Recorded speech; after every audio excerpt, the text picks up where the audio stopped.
नमस्कार, स्वागत है आप सभी का न्यूज 18 राजस्थान पर और मैं हूं आपके साथ ऋषिका। बुलेटिन की शुरुआत करते हैं इस वक्त की बड़ी खबर के साथ। पावटा से बड़ी खबर है, जहां बंदूक की नोक पर व्यापारी से लूटपाट की गई। 2 लाख रुपए लेकर बदमाश मौके से फरार हो गए हैं। बाइक सवार बदमाशों ने इस पूरी वारदात को अंजाम दिया है। पावटा क्षेत्र में 20 दिन में लूट की ये तीसरी वारदात है। घटना से नाराज लोगों ने नारहेड़ा मार्ग जाम किया है और पुलिस ने पूरे इलाके में नाकाबंदी करवा दी है। टस्कोला रोड स्थित शनि मंदिर के पास की ये पूरी घटना है। बड़ी खबर इस वक्त की, बंदूक की नोक पर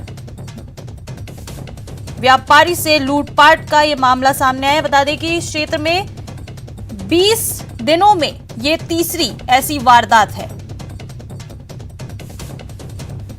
जयपुर के पावटा क्षेत्र में 20 दिन में तीसरी इस घटना के बाद अब स्थानीय लोगों में आक्रोश है।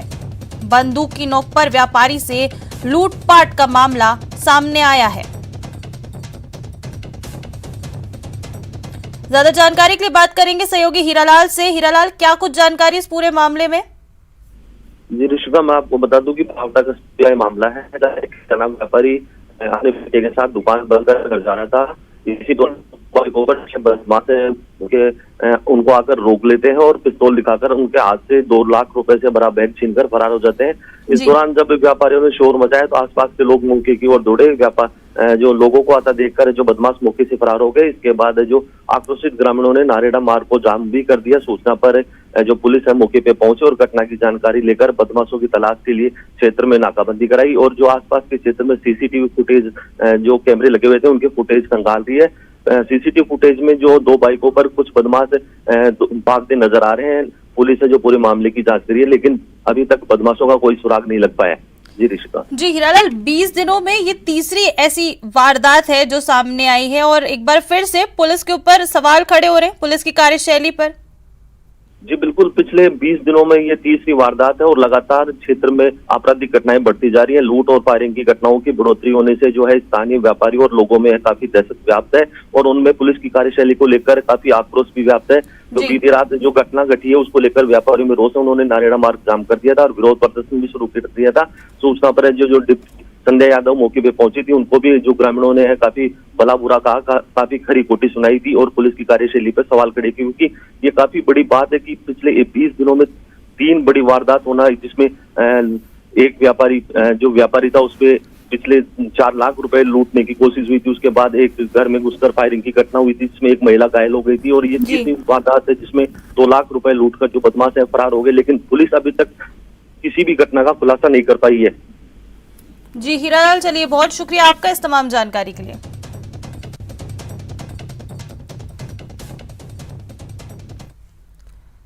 बढ़ते आगे और रुक कर लेते एक और बड़ी खबर का। बांसवाड़ा से बड़ी खबर है, नया गांव के पास पनियाला गांव से ये खबर। 70 से ज्यादा लोग यहां फूड पॉइजनिंग का शिकार हो गए हैं। बता दें कि 100 से ज्यादा लोग फूड पॉइजनिंग से प्रभावित हुए हैं। गांव में सामूहिक भोजन में ये सभी लोग खाना खाने गए थे। 200 से ज्यादा लोग कार्यक्रम में शामिल हुए थे और इस सूचना के बाद अब डिप्टी सीएमएचओ अस्पताल पहुंचे हैं। डीएम प्रकाश चंद्र शर्मा ने भी अस्पताल जाकर पीड़ितों का हाल जाना है। वहीं एसपी राजेश मीना ने भी मरीजों का हालचाल जाना है। बांसवाड़ा से ये बड़ी खबर, नया गांव के पास पनियाला गांव की ये खबर आपको बता रहे हैं। यहाँ 70 से ज्यादा लोग फूड पॉइजनिंग का शिकार हो गए हैं। वहीं 100 से ज्यादा लोग फूड पॉइजनिंग से प्रभावित हुए हैं। बता दें कि गांव में शनिवार को एक सामूहिक भोज हुआ था जिसमें 200 से अधिक लोग शामिल हुए थे, जिनमें से 100 से ज्यादा लोग फूड पॉइजनिंग से प्रभावित हो गए हैं। जानकारी मिलने के बाद डिप्टी सीएमएचओ अस्पताल पहुंचे हैं। साथ ही डीएम प्रकाश चंद्र शर्मा ने भी पीड़ितों का हाल जाना है। एसपी राजेश मीना ने भी मरीजों का हालचाल जाना।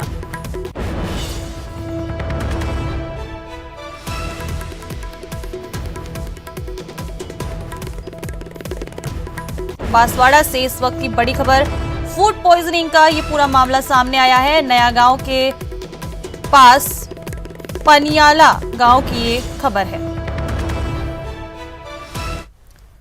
आगे बढ़ेंगे और बात करेंगे कोटा की। कोटा में आर्मी अधिकारी बनकर ठगी की कोशिश की गई है। गाड़ी रिपेयर करवाने के नाम पर ऑनलाइन ठगी का ये मामला सामने आया। बता दें कि आर्मी अधिकारी बनकर वारदात को अंजाम दिया गया था। वहीं पीड़ित के खाते से उड़ाए 48,000 रुपए।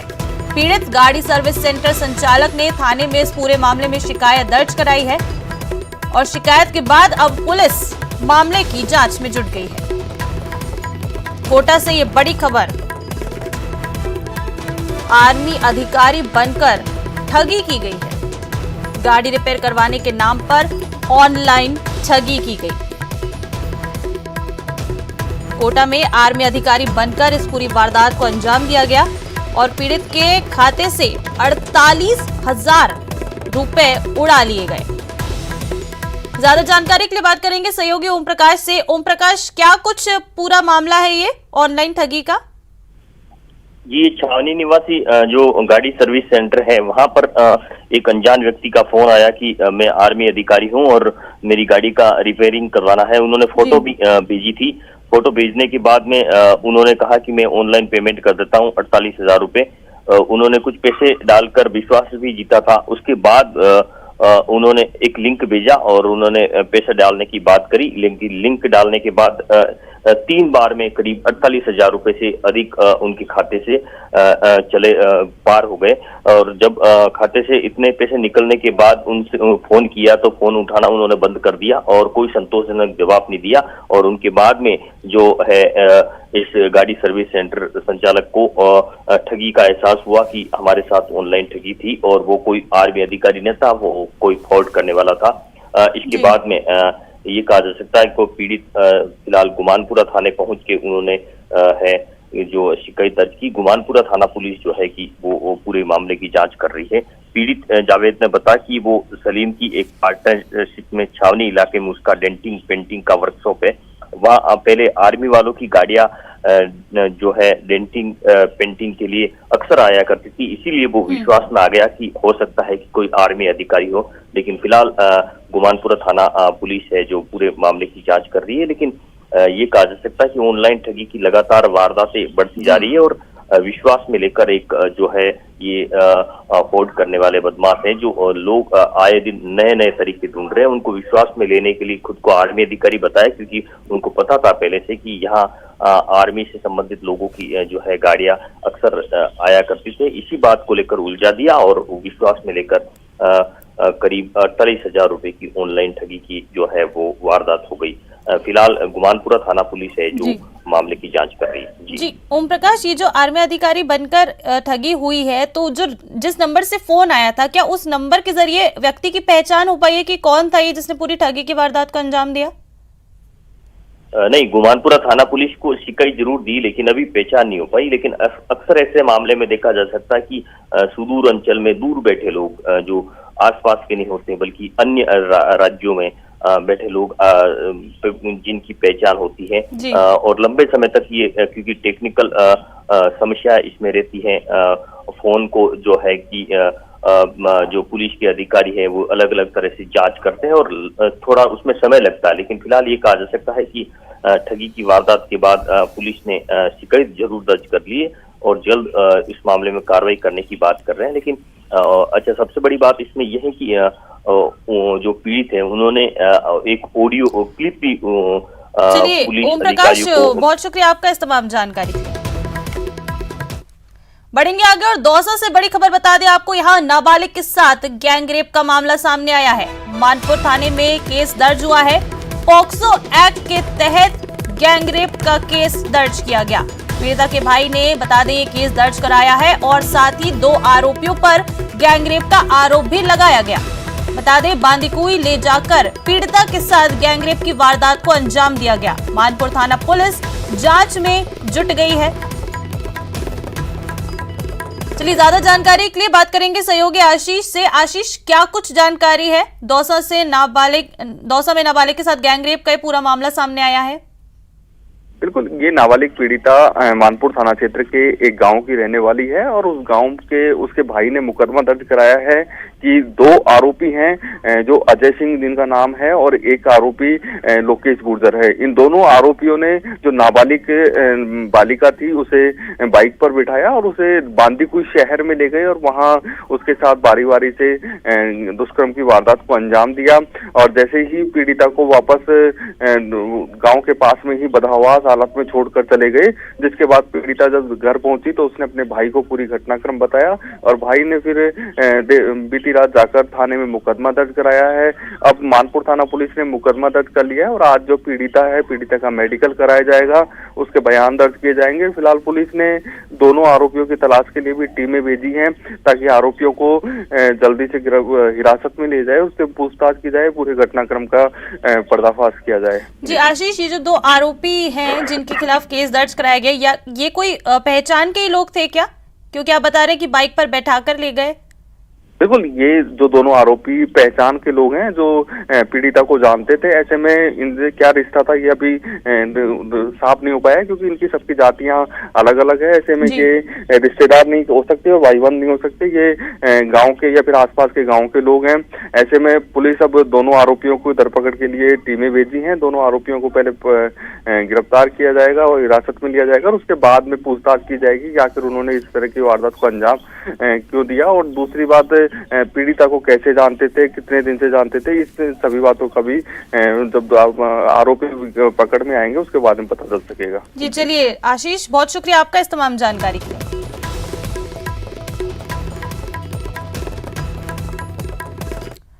बढ़ेंगे आगे और श्रीगंगानगर से एक और बड़ी खबर यहां सामने आ रही है। रात में मोर्चरी के बाहर धरना दिया गया है। कीटनाशक पीकर आत्महत्या का ये पूरा मामला है। परिजन मोर्चरी के बाहर धरने पर बैठे हैं। आरोपियों की गिरफ्तारी की मांग की जा रही है। सादुल शहर एसएचओ दोषी पुलिस वालों को सस्पेंड करने की मांग की जा रही है। बता दें कि मांगे पूरी नहीं होने तक शव का अंतिम संस्कार नहीं किया जाएगा। दबंगों से परेशान होकर युवक ने आत्महत्या की थी। श्रीगंगानगर से बड़ी खबर बता रहे हैं आपको, जहां रात से ही मोर्चरी के बाहर धरना जारी है। एक युवक ने कीटनाशक पीकर, दबंगों से परेशान होकर युवक ने कीटनाशक पीकर आत्महत्या कर ली थी और अब इस मामले में परिजन मोर्चरी के बाहर धरने पर बैठे हैं। आरोपियों की गिरफ्तारी की मांग की जा रही है। सादुल शहर एसएचओ और दोषी पुलिस वालों को सस्पेंड करने की यहां मांग की जा रही है। इसके साथ ही जब तक मांगे पूरी नहीं होंगी तब तक शव का अंतिम संस्कार नहीं किया जाएगा। परिजन जो मोर्चरी के बाहर धरने पर बैठे हैं उनका ये कहना है। बड़ी खबर इस वक्त की श्रीगंगानगर से आपको बता रहे हैं। मोर्चरी के बाहर धरना जारी है रात भर से। दबंगों से परेशान होकर एक युवक ने आत्महत्या कर ली थी। ज्यादा जानकारी के लिए बात करेंगे सहयोगी अशोक से। अशोक, क्या कुछ पूरा मामला है? रात भर से धरना जारी है मोर्चरी के बाहर परिजनों का। देखिए ऋषिका, पूरी रात मृतक के जो परिजन थे वो मोर्चरी के बाहर धरने पर ही बैठे रहे। उनका कहना है कि जब तक मृतक ओम प्रकाश के जो आत्महत्या के जिम्मेदार 3 लोग हैं उनको गिरफ्तार नहीं कर लिया जाता, इसके साथ साथ जो सादुल शहर एसएचओ और वहां के जो दोषी पुलिसकर्मी थे जिन मामले को लेकर पूरी तरह से लापरवाह रहे और यहाँ तक कि मृतक के परिजनों को ही डराते धमकाते रहे कि आप दूसरे जो आरोपी पक्ष है उससे समझौता कर लीजिए, उनको सस्पेंड या उनके खिलाफ कोई कानूनी कार्रवाई नहीं हो जाती। और इसके साथ साथ वो 50 लाख रुपए की आर्थिक सहायता की भी मांग कर रहे हैं। जब तक ये मांगे पूरी नहीं हो जाती वो तब तक मोर्चरी के बाहर धरने से नहीं उठेंगे। इसके साथ साथ ना तो वो शव का पोस्टमार्टम करवाएंगे और न ही शव का अंतिम संस्कार करेंगे। दरअसल पूरा मामला ये सादुल शहर थाना क्षेत्र के चमारखेड़ा गांव का रहने वाला है ऋषिका, और वहां पर इसकी नाबालिग बेटी से दबंगों पर गंदी नजर थी और वो उससे जबरन शादी करना चाह रहे थे और इसी बात से आहत होकर मृतक ओम प्रकाश ने कीटनाशक का सेवन कर लिया था, जिसकी कल इलाज के दौरान श्री गंगानगर के अशोक, बहुत शुक्रिया आपका इस तमाम जानकारी।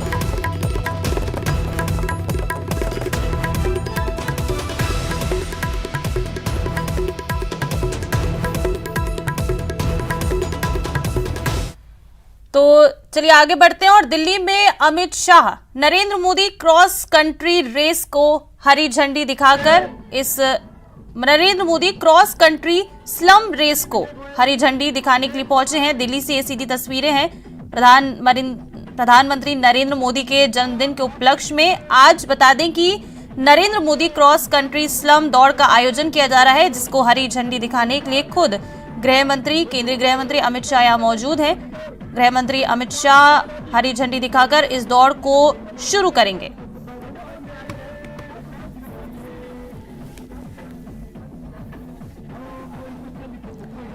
ये सीधी तस्वीरें दिल्ली से लाइव दिखा रहे हैं आपको। बता दें कि कल प्रधानमंत्री नरेंद्र मोदी जी का जन्मदिन था, 72वां जन्मदिन था कल प्रधानमंत्री नरेंद्र मोदी जी का, और उनके जन्मदिन के उपलक्ष्य में बीजेपी की तरफ से 2 अक्टूबर तक कई कार्यक्रम आयोजित किए जाएंगे और उसी कड़ी में आज Narendra Modi country slum race का, ये क्रॉस कंट्री स्लम रेस का जो है आयोजन किया जा रहा है दिल्ली में।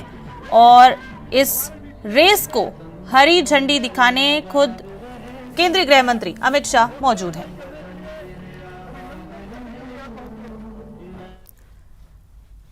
चलिए रुक कर लेते हैं अगली बड़ी खबर का। करौली से बड़ी खबर है, बच्चे के शव मिलने से सनसनी फैल गई है। हरिजन बस्ती से बच्चे के अपहरण का ये पूरा मामला है। जिस बच्चे का अपहरण हुआ था अब उसका शव मिला है। पांचना पुल के पास बच्चे का शव मिला है। बता दें कि देर शाम को बच्चे का अपहरण हुआ था। पुलिस ने महिला समेत इस पूरे मामले में 2 लोगों को हिरासत में लिया है। करौली से ये बड़ी खबर, बच्चे का शव मिलने से सनसनी फैल गई है। पूरा मामला ये है कि बच्चे का देर शाम अपहरण हुआ था और अब बच्चे का शव मिला है। हरिजन बस्ती से बच्चे का अपहरण बता दें हुआ था और अब इस बच्चे का शव मिला है। इलाके में सनसनी फैल गई है और इस पूरे मामले में पुलिस ने एक महिला समेत 2 लोगों को हिरासत में लिया है। करौली से बड़ी खबर। ज्यादा जानकारी के लिए बात करेंगे सहयोगी धर्मेंद्र से। धर्मेंद्र, क्या कुछ जानकारी पूरे मामले में, क्या अपडेट? देखिए, बताना चाहूंगा इस बालक का अपहरण देर शाम हरिजन बस्ती गणेश गेट से हुआ था, जिसको लेकर लोगों ने शिकायत की थी। इसके बाद पुलिस ने नाकाबंदी करते हुए वासलपुर चुंगी से 2 संदिग्धों को हिरासत में लिया था और दोनों संदिग्ध से पुलिस पूछताछ की गई तो वो लगातार पुलिस को गुमराह करते रहे। इस दौरान उन्होंने बार बार कहा कि उस बालक को किसी को सुपुर्द कर दिया है, लेकिन रात 11 साढ़े 11 बजे करीब जब गहनता से पूछताछ की गई तो उन्होंने हत्या करना स्वीकार किया था। जी धर्मेंद्र, कौन थे ये लोग? 2 लोगों को हिरासत में लिया गया है, क्या यही थे वो जिन्होंने अपहरण किया? जी बिल्कुल, जो लोगों ने शिकायत की थी उन्होंने अपहरण किया था। इसमें एक महिला और एक पुरुष है। इसके बाद उन्होंने देर रात ये हत्या करना स्वीकार किया था और इसमें तंत्र मंत्र की बात भी सामने आ रही है। हालांकि पुलिस पूरी तरह जांच कर रही है और जांच के बाद ही खुलासा होगा कि उन्होंने हत्या और अपहरण किन इरादों से की थी। जी ये धर्मेंद्र, क्या कुछ आपसी रंजिश थी या क्या कुछ पूरा मामला था कि एक बच्चे का किडनैप किया गया फिर उसकी हत्या कर दी गई? मतलब ऐसा क्या रहा कि कोई मतलब पुरानी रंजिश रही हो या कोई आपसी मतभेद उस बच्चे के जो माता पिता थे उनसे? जी, अभी मतभेद वाली बात कोई सामने नहीं आई है। इसमें एक चीज सामने जरूर आई है कि जो ये आरोपी है वो कुछ दिन पूर्व ही मृतक के पिता के घर पर रुके थे, लेकिन 4 दिन पूर्व ये घर से चले गए और जानकारी आपस में सामने आई है, लेकिन अभी तक कोई रंजिश की या इस तरह की बात सामने नहीं आई है। लेकिन इसमें तंत्र मंत्र की बात का भी अंदाजा लगाया जा रहा है, लेकिन पूछताछ के बाद ही पूरी तरह क्लियर होगा कि हत्या किन कारणों से की गई थी। यानी कि धर्मेंद्र, आप कह रहे हैं कि उनके पिता के घर गए थे, यानी कि कोई पहचान के लोग ही थे जिन्होंने इस पूरी घटना को, मतलब ये बच्चे की हत्या की? जी बिल्कुल, पहचान की बात सामने आई है और ये घर पे लगभग 3 दिन मृतक के पिता के घर पे रुके हैं, तो निश्चित तौर से पहचान की बात सामने आई है। लेकिन अब ये जांच का विषय है कि हत्या और अपहरण किन कारणों से की गई, क्या इरादे थे, ये सामने आना बाकी है। जी चलिए धर्मेंद्र, बहुत शुक्रिया आपका इस तमाम जानकारी के लिए।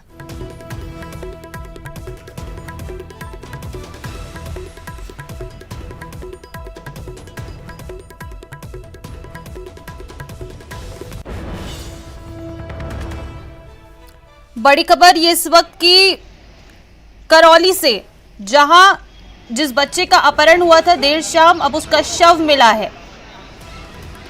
देर शाम बच्चे का अपहरण हुआ था और अब शव मिलने से सनसनी फैल गई है। हरिजन बस्ती से बता दें कि इस बच्चे का अपहरण हुआ था और पांचना पुल के पास बच्चे का शव मिला है। शव मिलने से सनसनी फैल गई है।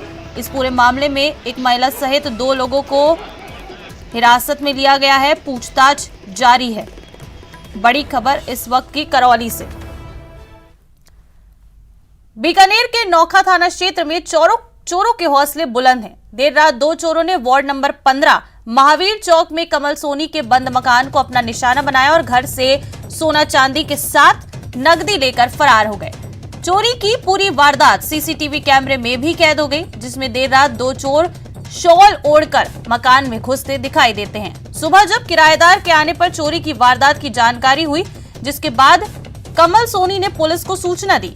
फिलहाल पुलिस मामले की जांच कर रही है।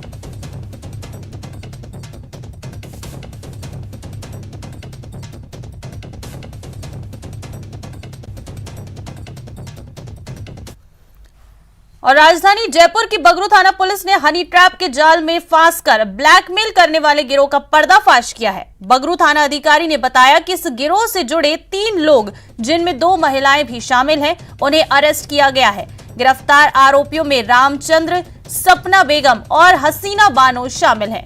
तीनों मिलकर व्यापारी को संबंध बनाने के बहाने घर बुलाकर न्यूड फोटोग्राफी कर ब्लैकमेल कर रहे थे। आरोपी व्यापारी से 8 लाख की डिमांड कर रहे थे। पुलिस ने पीड़ित व्यापारी की शिकायत पर इस पूरी कार्रवाई को अंजाम दिया है।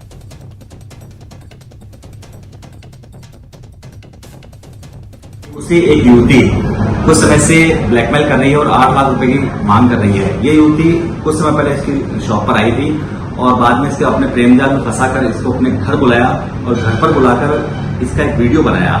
उस वीडियो की आड़ में ये इस व्यापारी से नाजायज पैसों की मांग कर रही थी। कल हमने इसका सत्यापन किया और मौके पर इसको पैसों के साथ और इसकी एक सहयोगी सपना बेगम, ये अभी तक खुद हसीना बेगम और इसके एक सहयोगी रामचंद्र, इन तीनों को हमने गिरफ्तार किया है। तो हनी ट्रैप के इस गिरोह का पर्दाफाश किया है। जयपुर की बगरू थाना पुलिस ने हनी ट्रैप के जाल में फांसकर ब्लैकमेल करने वाले गिरोह का पूरा पर्दाफाश किया। 2 महिलाएं सहित 3 लोगों को इस पूरे मामले में पकड़ा है। और राजधानी जयपुर में इन दिनों अपराधों की राजधानी बनी हुई है जयपुर में 3 सितंबर करनी विहार थाने के ठीक सामने फ्लाईवुड की दुकान में दिन दहाड़े चोरी की घटना हुई। व्यापारी से लूट की वारदात का अभी तक खुलासा नहीं हो पाया है। मामले में अभी भी 2 आरोपी फरार हैं। वहीं वारदात के बाद से ही ना तो लूट के 15 लाख रुपए का कोई सुराग लगा है और ना ही लुटेरों की कोई जानकारी पुलिस को हासिल हुई है। वहीं घटना के बाद से व्यापारियों और स्थानीय लोगों में दहशत का माहौल है।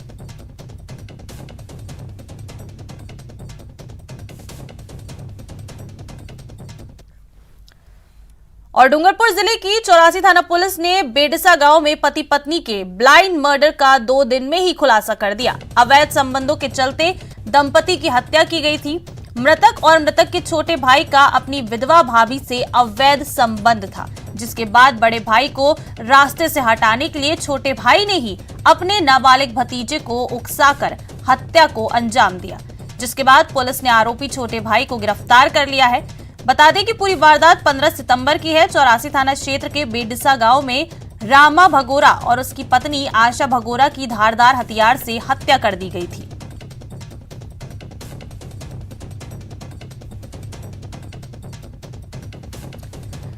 बढ़ेंगे आगे और भरतपुर के महिला अस्पताल में प्रसव के बाद नर्सिंग अधिकारियों ने परिजनों से रुपए ले लिए। प्रसूता के परिजनों ने रुपए देने का वीडियो वायरल कर दिया है और उसके बाद जिला कलेक्टर की जनसुनवाई में अधिकारियों को ये वीडियो दिखाकर न्याय की गुहार लगाई, जिसके बाद प्रमुख चिकित्सा अधिकारी ने कार्रवाई करते हुए 3 महिला नर्सिंग अधिकारियों को निलंबित कर दिया है।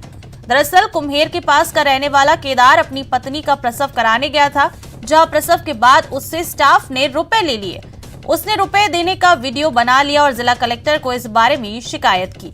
कार्रवाई करते हुए जिज्ञासु साहनी ने गीता, मीनाक्षी और रेणु शर्मा को निलंबित कर दिया है और पूरे मामले की जांच कराई जा रही है।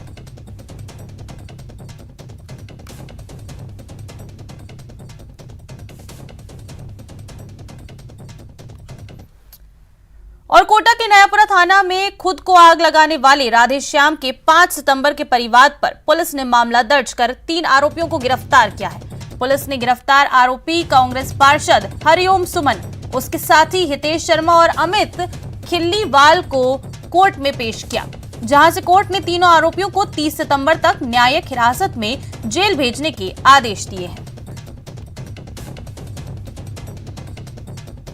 थी कि उसके घर में हरिओम, सुमन, हितेश और अमित 3 व्यक्ति घर में आए और उसकी पत्नी के साथ उसने छेड़छाड़ करी, मारपीट करी।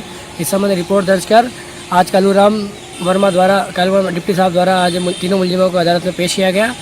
न्यायालय द्वारा 30 नौ तक इनकी न्यायिक परीक्षा में इनको भेज दिया गया और इनकी जमानत की याचिका लगाई गई थी, जिसके लिए सोमवार की सुनवाई रखा गया। ग्रेटर नगर निगम ने जयपुर में गायों को बचाने के लिए बड़ी पहल की है। राजधानी में लंपी वायरस से पीड़ित गायों को अभी हिंगोनिया गौशाला भेजा जा सकता है।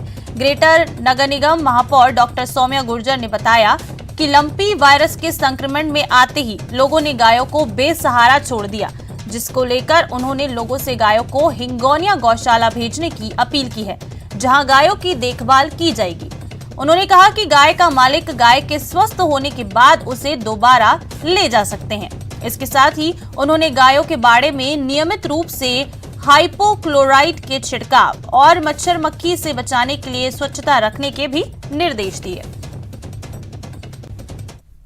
आज प्रधानमंत्री नरेंद्र मोदी जी के जन्मदिन के उपलक्ष्य में नगर निगम ग्रेटर जयपुर के चेयरमैन और पार्षद गणों के साथ में यहां हिंगोनिया गौशाला में, जहां लंपी से ग्रसित गायें हैं, उनकी गौ सेवा की गई, साथ में उनको दवाइयां लगाई गई और साथ ही होम्योपैथिक 5000 गायों के लिए डोज है वो भी दी गई है। गायों को गुड़ हरा चारा खिला के, ताकि गौ माता जल्दी से पुष्ट हो और अच्छे से सही ठीक होकर और अपने और साथ ही गौ माता को उनका रख रखाव, वार्डों की सफाई और उसको फॉगिंग वगैरह करवाकर, ताकि मच्छरों की वजह से किसी भी तरह से उनको ये वायरस है इसका संक्रमण ज्यादा नहीं। और चूरू के राजगढ़ में यूपीएससी की तैयारी कर रही एक युवती शादी तय होने के बाद अपने प्रेमी के साथ भाग गई और शादी कर ली। युवती के पिता ने जबरन उसकी शादी किसी और से तय कर दी थी, जिसके बाद युवती ने कॉलेज में साथ पढ़ चुके अपने प्रेमी से शादी कर ली। दोनों के बीच 7 साल से प्रेम प्रसंग चल रहा था। अब लड़की के परिवार ने दोनों को जान से मारने की धमकी दे दी है, जिसके बाद जान की सुरक्षा के लिए दोनों ने एसपी से गुहार लगाई है। फिलहाल राजगढ़ पुलिस ने एसपी दफ्तर पहुंचकर दोनों के बयान दर्ज कर उनको सुरक्षा दी।